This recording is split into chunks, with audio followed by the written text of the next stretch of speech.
મને સાહેબ કહે છે એટલે હું આવું. સાહેબ ફરિયાદ એટલે ડબ્બા જોવાનું સાહેબ તો કહે ફરિયાદ ડબ્બા સામું એ જોવાનું મને બરાબર સાહેબ છે કહેવા જોઈએ. મને સાહેબ શું કહે છે તે મારે એ જોવાનું ને. સાહેબ કેસે કૂદી જશો એ સાહેબને પૂછવાનું.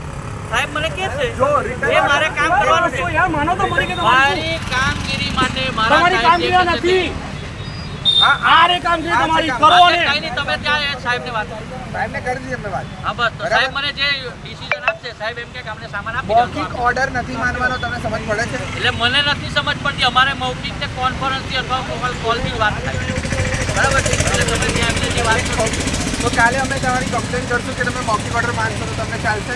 તમે ત્યાં સાહેબને વાત એની કરો. સામે કેસ કરો કેસ કરો એમની સામે કેસ કરો કાયદેસર કેસ કરો બરાબર છે આ રહ્યું ભાઈ હવે આ 19 વાંચતા આવડે છે કે નહીં આવડતું પ્રોવાઇડેડ ધેટ નહીં આવડતું એ વાંચી બતાવો એ જ તકલીફ છે કે વગર એને આવી ગયો છે ને એટલે જ કાયદો ખબર નહીં પડતો ગમે ત્યારે લે સીઝરમાં ગુડ્સ લઈને એની સામે કોપી આપવાની છે તમે સાઇન કરી ક્યારે આવે હા આ ક્યારે આવે જ્યારે બી ઉઠાવો ત્યારે બી ઉઠાવો નહીં. આની પોલિસી છે ને. હા અરે બનાવવાનો પણ તમને કોણ જરા કે અચ્છા. પોલીસ બનાવો ને ભાઈ, તમે સમજો છો કે નથી સમજો? હું બોલું છું તે. બોલો હું શું બોલું છું? બોલો. પોલિસી કોણે બનાવવાની છે? કોને બનાવવાની? ઉપરી અધિકારી બનાવે. હા. ઉપરી અધિકારીને મળો. ત્યાં સુધી તમને નથી આવવાનું અચ્છા આજે મને કહેશે તો હું નહીં આવી. અરે પણ હું આવ્યો 15 દિવસ.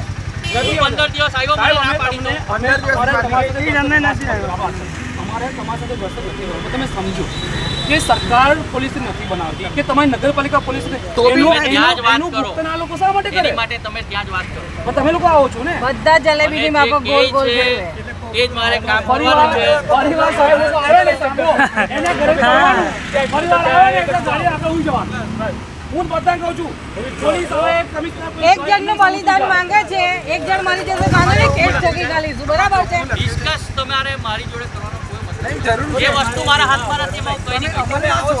હું અમલમાં જ મને સૂચનાનું કામ કરું. બસ તમે કહી તો શકો ખોટું છે એવું કે ભાઈ તમે મારી પાસે ખોટું કામ પણ કરતા મને છો આટલા બધા ભેગા થઈને તમે મારી પાસે આવો છો. તમે જાઓ ને સાહેબ. ભાઈ જા ગયા. મેં શું કીધું?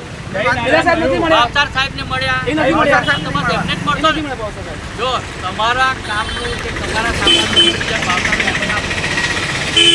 ઓકે વાંધો નહીં તમે આ જાણકારી લઈ લો ખાલી આજે આમાં છે સાહેબ જ્યાં સુધી આનો અમલ ના થાય કારણ કે આ લોકો ડીલે કરે જ છે તો આમાં લખેલું છે અમલ ના થાય ત્યાં સુધી કોઈને હટાવવાની આ લખેલું છે 3 કોઈને નંબર હટાવવાની પરમિશન નથી. ઇટ મીન્સ કે તું રોડની વચ્ચે બેસી જાય તો કાંઈ એવું નથી એવું નથી એ તમે ડિસ્કસ કરો ફોટોગ્રાફ છે. મારી સાંભળો એની જો માટે મારી વાત સાંભળો. હું કહું ને સાંભળો. આ ભાઈ લોયર છે ને હું પોતે પણ લોયરનું ભણી ચૂકેલો છું. મને બધી ડિટેલ ખબર છે. બરાબર છે. આ ભાઈ જે વસ્તુ કહે છે ને બરાબર એ લોકો ક્યાં બેઠેલા હતા તમે ફોટા જોજો એટલે તમને હું એનો જવાબ હા, તમને તો આપું તમે- એક મિનિટ અનુદાન એવું આપું છું કમ્પ્લેન નિરાકરણ કમિટી બનાવો ને પણ મારે નથી બનાવવાની તો સાહેબ. એના વગર નહીં ઉઠાવાય નહીં હા, તો લખ્યું છે કઈ નહીં સાહેબ. તમે સાહેબને કહી દો કે અમે સાંભળો, લોકોને તમે મોકલતા. સાંભળો તમને પેન્ટ જ ના આપું કાપડ જ ના આપું પેન્ટ કેવી રીતે સીવશો પણ મેં તમને શું કીધું? આ બાજુ મેં તમને એક જ નેક્સ્ટ જવાબ ટાઈમ આપું અધિકારી છું. સાથે મળ્યા સાંભળો આજે તમને બી કહીએ છે કે આ લોકો બી તમને સહયોગ મળી બેસીને ચર્ચા તો કરો એમની સાથે કોની સાથે મારે ચર્ચા મારી એવી એમને કરવી authority જ નથી એમને તો બિલ્ડરો જોડે કરવી છે ચર્ચા એમને ગરીબો જોડે ચર્ચા જ નથી કરવી તો સામંતવાદીઓ જોડે કરવી છે ભણેલા ગણેલાને ડિસ્કસ અરે કરાય. અભણ છો તમે